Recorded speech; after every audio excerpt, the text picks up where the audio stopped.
Hey, what's going on, everyone? And welcome back to another episode of Just My Opinion Reviews.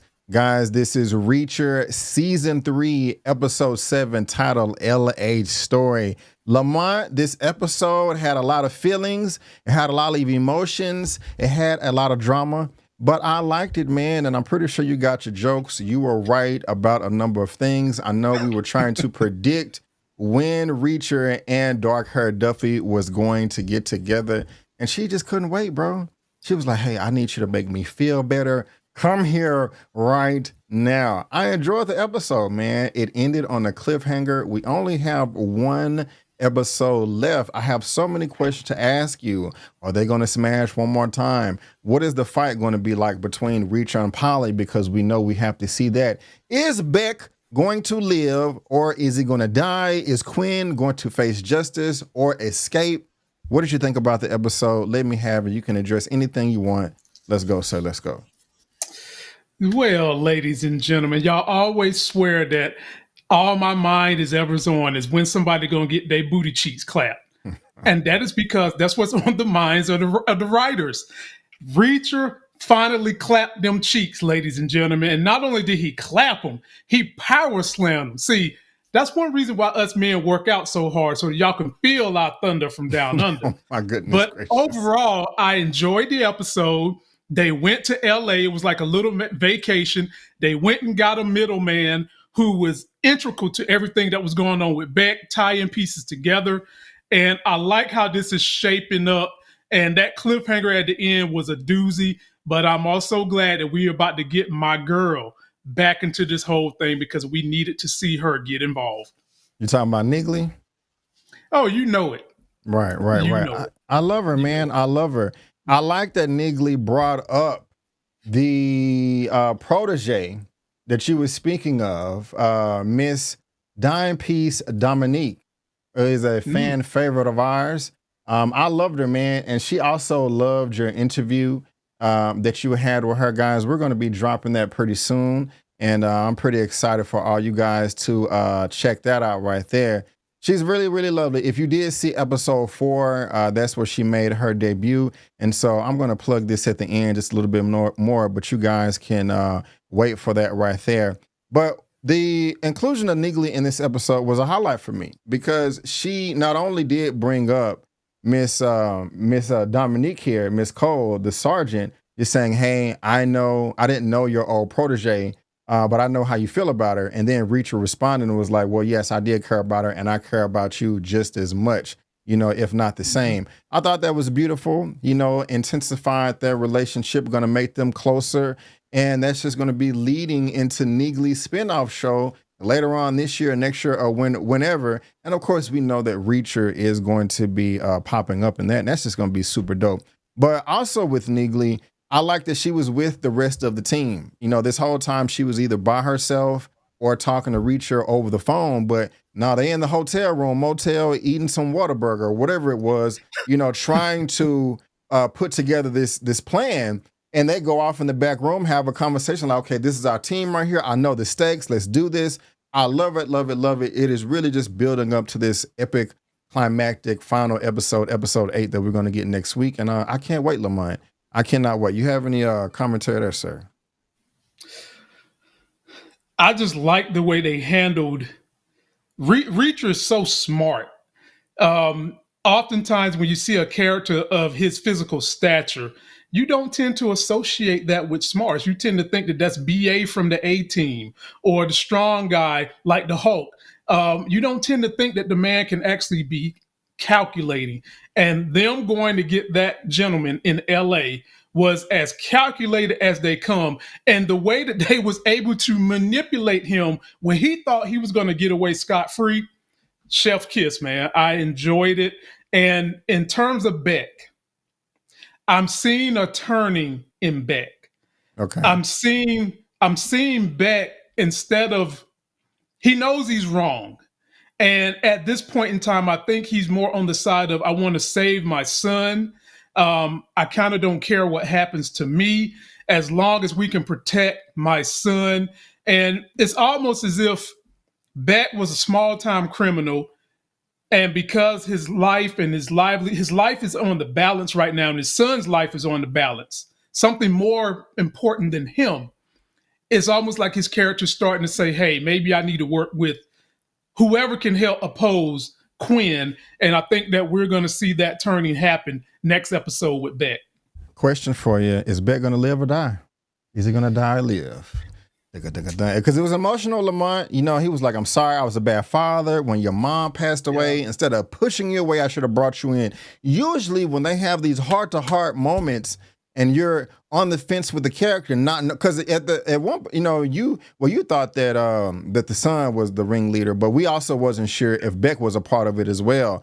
You know, it's safe to say for me that Beck is clean as a whistle. You know, maybe, you know, evaded some taxes here and there, but, you know, he ain't about that life. But this was a nice, touching Kodak moment between father and son. You know, he came in, he thought the son had the gun. He's like, that looks like a gun, you know, and went over there. And that was a nice heart-to-heart. Well, that was the precursor, you know, pulled up the toy thing. I mean, that is the perfect gift, by the way. You know, like, what do you buy somebody that is a multi-millionaire, damn near billionaire? I mean, you know, and he got him something from his childhood. So I love that. But with this setup right here, Lamont, is Beck going to live or die? Man, just based on the way that it's official, I have to go ahead. I think I said it last week. The son has nothing to do with nothing. That's official. He's innocent. Richard is innocent. But the way they set this up, kind of the distance between the son, a character coming in, bringing them closer, and we're to the finale, and you know there's going to be some deaths involved in the finale. I got to say, most likely, Beck is going to kick the bucket. Beck is going to kick the bucket. Damn. Hopefully that doesn't happen, because I like Beck. I really do. You like him now? You like him now? You like Beck now? I do, because at one point when he was having the conversation with Neagley at the I was going to say the grave site, but that, you know, that big open wasteland or whatever the hell it was, construction site. You know, Richard is the one that set that up, because, you know, the man that they went to LA, he called him and was like, hey, I need you over here. And, you know, just to kind of get information of where the body was going to be. That conversation with Neagley right there was the icing on the cake for me. Where I was like, okay, you know, this is like just a stand-up guy, you know, maybe a little corny here and there, ignorant. And yeah, but I like him. I like him. And at this point in time, I want him to live. I want him to survive. And, you know, they get rid of McCabe, Quinn, and they go off and live a happy life, you know, trying to piece the puzzle, put the pieces of the puzzle back together as far as their relationship is concerned. So that's what I want. That's what I want. But you said kick the bucket. Well, you said kick the bucket. So we're going to see. Go ahead. I am happy that you are such a forgiving young man, and you're forgiving Beck of all his transgressions. But I can't forgive him for trying to pull off white collar crime and being a little mini gun runner. And now all of a sudden that he's finally done the right thing he was supposed to do by his son, you're a better man than me to forgive him from all that. I can respect and like the single action that he did to make things better with his son. But I can't forgive him for gun running at all, because it's one of those things where I've seen too many things in real life, and let us know that art imitates life, where people of his skin tone tend to get away with white collar crime. And gun running is bigger than white collar crime, but sometimes they're able to get away with it. So for that, I can't forgive the character. We also found Teresa. She's alive. She is at the bottom of the basement somewhere, and Quinn McCabe is shooting her with heroin, man. That's just awful. Like, I hate that. She has to survive at this point. You know, we've been waiting to find her this whole time. They've been dangling the carrot on our face. You know, I don't think she's going to get blown away in episode 8, the season finale, or, you know, some type of collateral damage. That would be absolutely horrible. So, but I don't think that's going to happen. I'm pretty sure you agree. You know, I will say, you know, you're speaking of characters that you didn't like, and I didn't like the fact that, you know, Dark Hair Duffy, and Reacher manipulated the guy in L.A. that had the art gallery and just made, I mean, just like, hey, I just thought that was shady, Now, technically that was right, but that just kind of seemed out of character to me. I could be wrong, but, this dude is over here just chilling, minding his own business, and you're just like, he threatened his doctor, or let's just make some stuff up. I didn't really care for that right there. I kind of turned up my face. What say you about that? Do you agree or disagree? Well, that was outside the bounds of what you should do legally, but considering the greater good and what that guy was in totality, I don't care that they did it because he was a scumbag anyway. He was a piece of crap.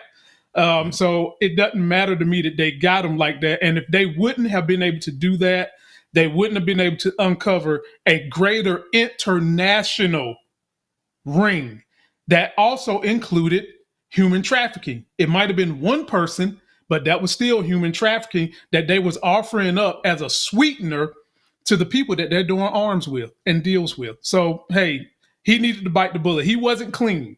He wasn't clean at all. Okay, well, yeah, I'll give you that much. I'll give you that much. Something I saw that was just kind of funny to me was Valero. I called him Valero. That is not his name. Villanueva. Villanueva. I'm tripping. I said Valero. That is the freaking. That's a gas station. Yeah, that's a gas. B. Avery wanted to call my man a gas station. That is awful. He is not that big, B. Avery. He's not that big. When he found out that Duffy and Reacher had sex because she had the carpet burn on her backside, that was they didn't have to throw that in there, but I just kind of thought that was kind of cute and funny. So yeah, that tickled me. I did get a good laugh out of that. What is going to happen if what's going to happen to Quinn though? Let me ask you that. What do you think is going to happen to Quinn? And who is going to take him out too? Because man, is it going to be Reacher? Is it going to be the other gentleman, the other side of the buy, the Russians? Is it going to be them or the people from Yemen? What do you think is going to be the fate of Quinn of McCabe?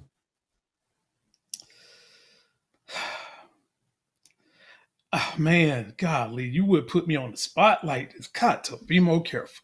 And why are you thinking about? Oh, go ahead. You was about to say something. Go ahead. Yeah. All I was going to say was, for it to not be Reacher, I kind of think it would be wrong. I would even say it would be wrong if he goes to jail.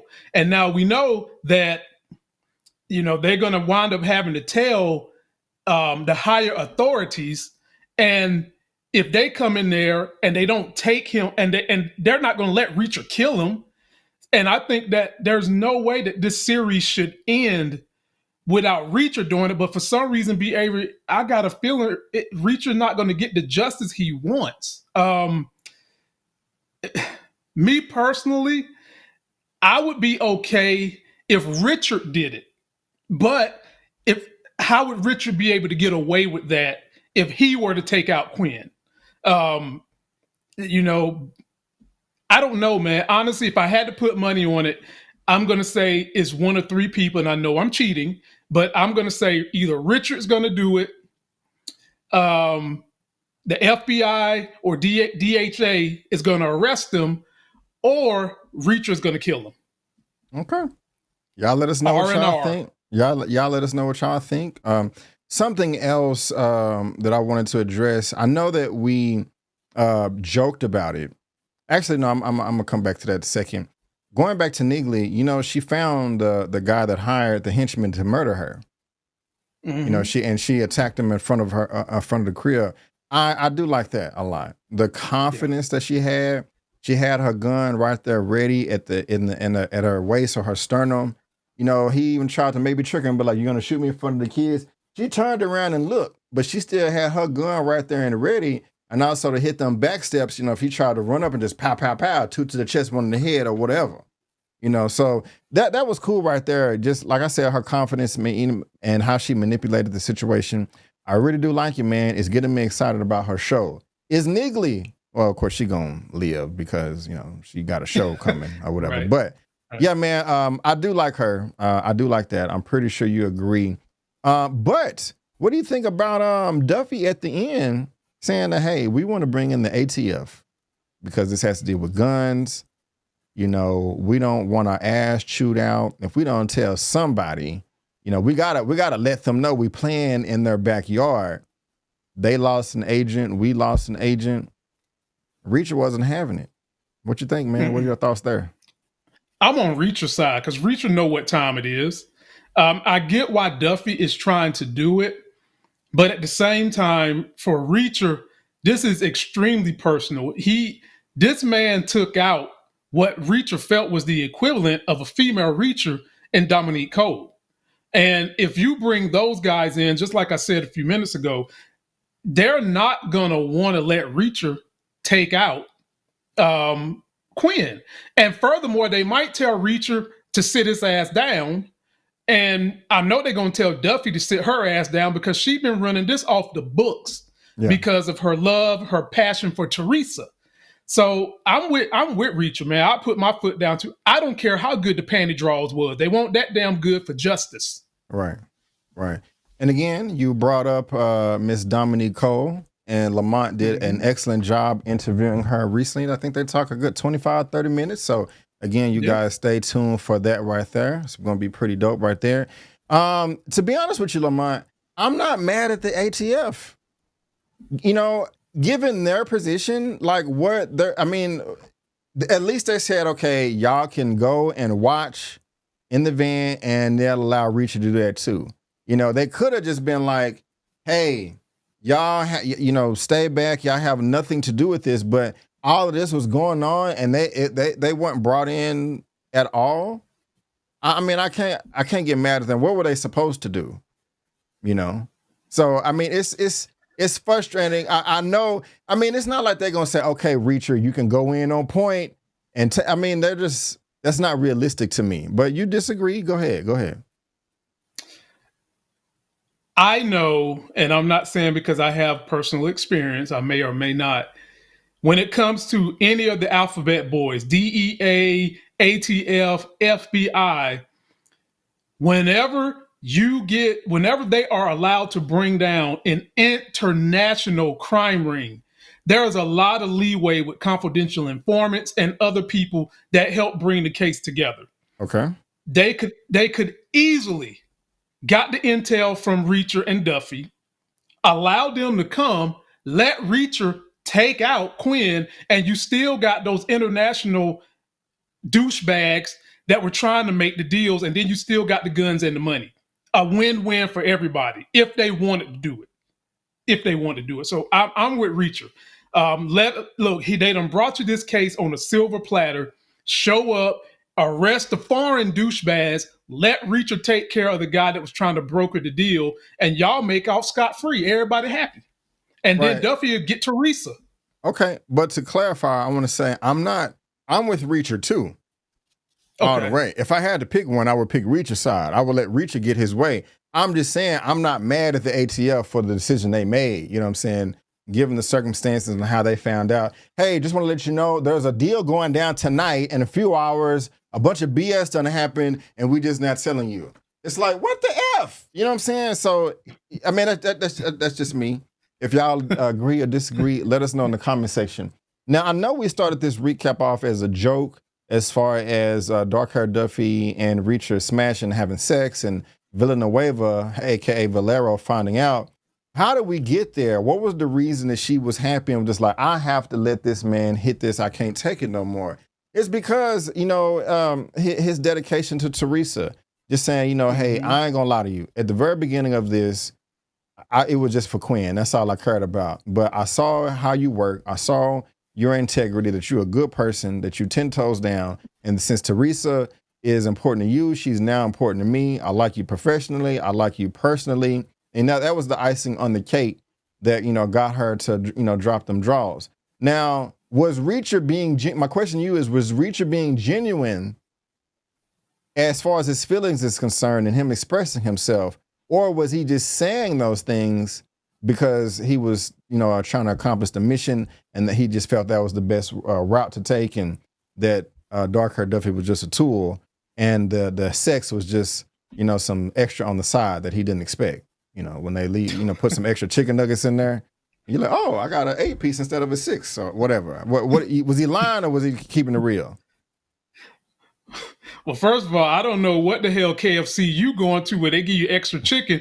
The KFC where I'm at, they stopped cooking chicken by 6 o'clock. Where the hell they do that? Are you a chicken restaurant? You ain't got no chicken. But anyway, no, Reacher has been proven every season to be high class, honorable, good to people.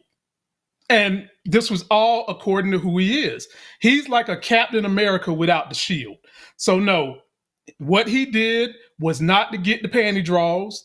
It was really because along the mission, he saw how he could fulfill his mission and her mission at the same time. And I think he kind of looks at dark-haired Duffy as another female equivalent of who he is, except for, she's a little bit more in the tank with her emotions, the way she jumped on him and the way he power slammed her and gave her static electricity, shuffling her around the carpet. He wouldn't have gotten that emotional the way she did. But all things considered, she's kind of like he was. And I think that it was just done out of the honor of who Reacher is. This is succinct to his character. Okay, and I want to clarify. Again, I was being silly, but not just a question of was he doing it to get the panty draws. Was he doing it because he really cares about Teresa and wants to find her? Or was he just doing that because he really wants Quinn and is using Duffy and Villanueva, to assist him get Quinn? So does he really care? Does he only care about Quinn, or does he care about Quinn and Teresa? Is what I'm asking. I think I know the answer, but I wanted to clarify. By this episode, he cares about both. Gotcha. Thank you very much. I appreciate it. So it's going down, Lamont. We got the party. Quinn is about to rip the ear off of Beck. Why do you want your son out of there? You're trying to double cross me? No, he will be there. I promise you, Quinn. Just let us go. He's like, all right. And we get to the end, Lamont. Find out that Quinn is not at the stockyard. He's going to be at the party, and then it's a trap. And Reacher, that was funny though. He was like, I need some air, and just going, go get a sniper rifle out the back of the car. Is this what you do, Reacher, right here? You just tell me what I want to hear, and you go buy sniper rifles while you're saying you're going to get coffee? That was kind of funny, and he cocked it back and all that. But I want to ask you this, man. What are your final thoughts? And and you can talk about that scene too. The final scene, your final thoughts and your predictions, sir. The floor is yours. I enjoyed that final battle. I laughed at that part too when Duffy was saying all those things. I'm thinking to myself, dark-haired Duffy, you tried to jump his bones. He didn't jump in your bed, you jumped in his, but I digress. And when Reacher figured out what was going on, he had to go out there. Yeah. He had to make the stand. And when he make his stand, damn it, Reacher make a stand. I mean, he is a one-man band. He is the A-team by himself. And so, having said all those things and the way it ended, my mind is totally focused on this finale. Finally, we're going to get Reacher versus Paulie. I expect that fight to drag on because they've set it up.